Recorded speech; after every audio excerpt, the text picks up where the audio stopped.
Welcome back to another vlog episode here on the Jungle Seed channel. I have an adventure to share with you today that happened halfway across the world in good old Republic of South Africa back in the year 2008. So we're going to transport ourselves over to that time period back when I was only 20 years old. I was serving a Christian mission over in South Africa. Over there doing the missionary work, they paired us off in twos or threes, the men with the men, the women with the women. You usually worked with the same person for 6 to 12 weeks. The missionary you worked with was called your companion. At this time, I had two companions. One of the companions was an African from the Democratic Republic of Congo.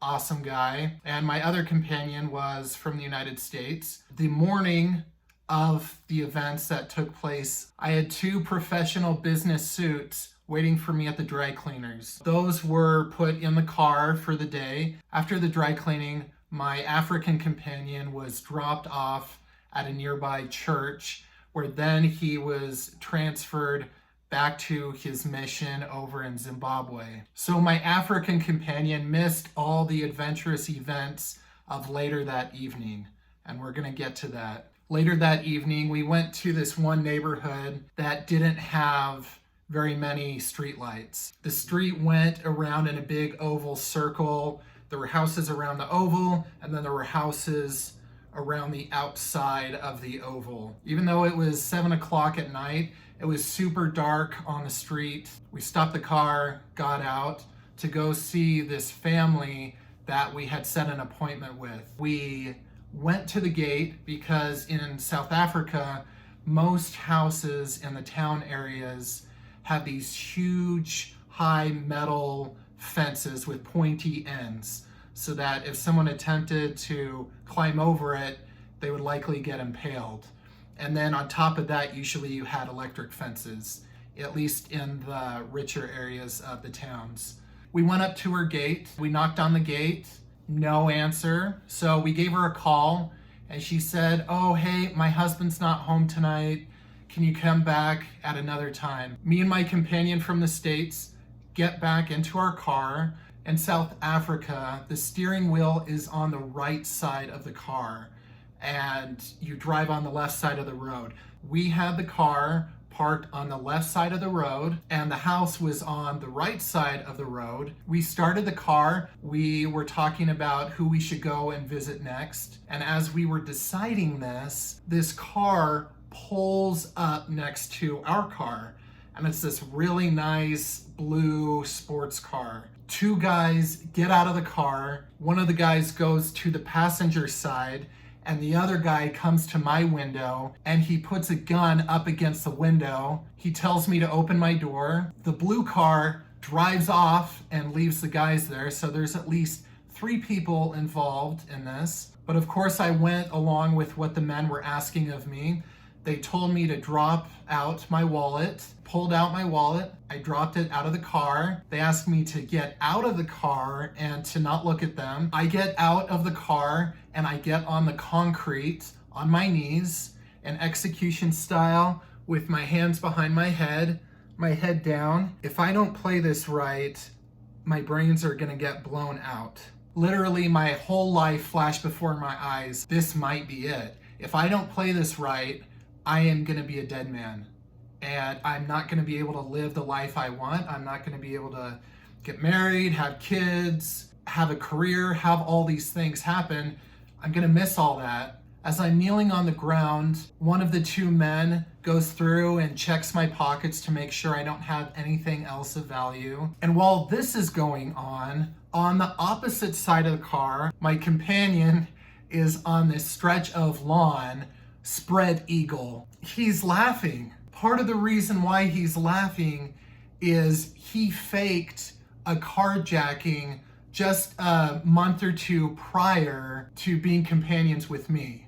Some of the local Africans joined him for a fake carjacking to scare one of the missionaries. I swear it must have been karma, but I was part of the karma. I didn't do anything, but he brought the karma to me. The man checking my companion to see if he has anything of value, he takes his missionary tag that has his last name on it. After my companion had explained what happened in his part of the story, I was thinking, why take the name tag? Are you wanting to impersonate missionaries so you can cause more robberies? The man who's with me gets back in the car with the other guy and they go to drive off. They stall the car. Later I thought, these guys must have been new at this whole robbing cars thing because they didn't even know how to drive a stick shift. If they're struggling to do that, they haven't practiced this very much and they're new to this whole process. After they try to leave the scene and they fail to launch because the car stalls, they get back out of the car. The one guy who was with me the whole time,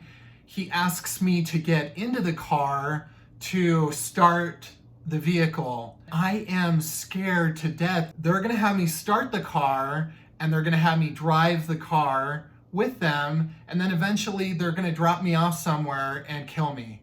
When I get back into the car, I'm giving a lesson in stick shift driving, how to start the car in stick shift. Well, you put your foot on the gas here and you put your foot on the clutch. I start the car for them.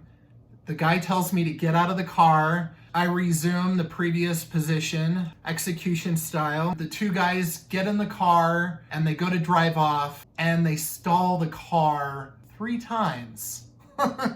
I was still terrified. Oh no, they're gonna have me get back in the car, they're gonna have me drive it, and then they're gonna shoot me once they get going. Thankfully, they got going and they no longer needed my help. They took off into the night. I was still on my knees on the ground, shaking. Where I was at in my head was, if I get up, they're gonna know I got up and they're gonna come back and shoot me and they're gonna shoot my companion. I hear my companion call over to me and he's still spread eagle on the ground. Hey man, should we get up? And I look over at him. Yeah, let's get up. We get up together. My companion and I turn toward the house where the husband wasn't home. We look through the bars of the gate. The husband is looking back at us through the gate. We look at him, he looks at us. Without a word, he walks away back into the house. I didn't make a connection there, but later I thought, I bet this guy set us up. It's too perfect. She claims, oh, my husband isn't home. Like 2 or 3 minutes later, this car shows up. That doesn't seem like a coincidence to me. My companion and I decide, we need to get somewhere. We don't have our credit cards. We don't have our cell phone. We don't have our car. We don't have the keys to our apartment because they were on the keychain to our vehicle. Thankfully, we knew this family that lived about 1.5 miles away. We're almost at the house. As my companion and I are coming around the curve in the road toward this family's home, this car drives past us. Dude, I think that's our car. What? Immediately, we made the connection that this is probably our car, and the car is slowing down and starting to turn around to come back toward us. We don't take another moment. We book it. I have never ran so fast in my life. I would give the Olympic athlete Bolt a run for his money. We get to this family's home. Once again, there is another gate that protects their home. Thankfully, I had a coin in my pocket that the carjackers did not take. I pull it out and I start banging on the gate. The wife comes out of the house. Who's trying to tear down my gate? We've been carjacked.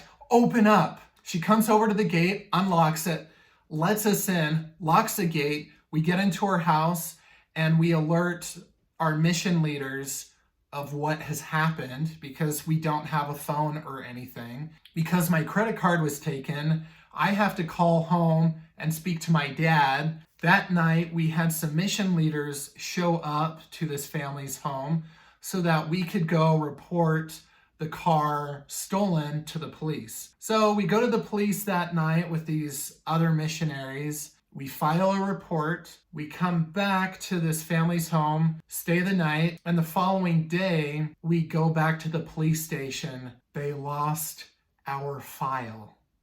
They lost our file. We had to file another report to the police. Wow.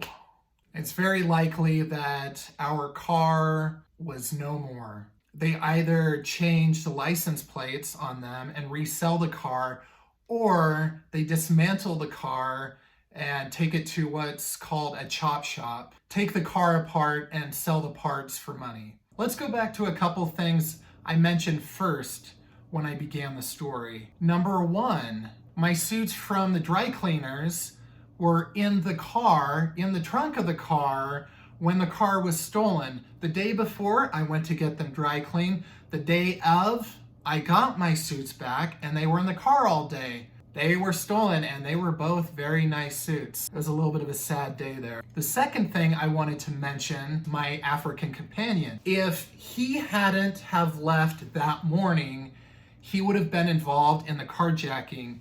And to give you an idea of what was happening in South Africa at this time, it was xenophobia. So a lot of foreign Africans were being attacked, tortured, killed by local Africans from South Africa. And because he was not a local African, he would have been especially targeted during this time. I think it is a miracle and a blessing that he was not there that day.